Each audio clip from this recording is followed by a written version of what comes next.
ఆ రాత్రి కరణ్ నిద్రపోతున్నప్పుడు అతనికి వింత శబ్దాలు వినిపించాయి.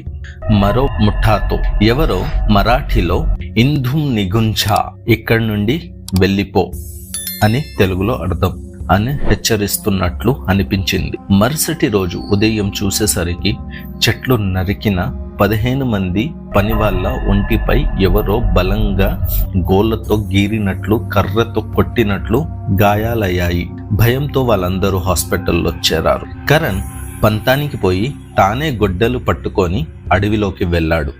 అక్కడ అతనికి ఒక లాంతురు వెలుగు కనిపించింది. ఆ వెలుగును వెంబడిస్తూ అడవిలో లోపలికి వెళ్ళిన కరణ్కు ఒక పొడవైన ముసలి ఆకారం కనిపించింది. అతని చేతిలో ఉన్న కర్ర శబ్దం వినగానే కరణ్కు అర్థమైంది అతనే రాఖాందార్ అని. భయంతో పరుగులు తీసిన కరణ్ స్పృహ తప్పి పడిపోయాడు.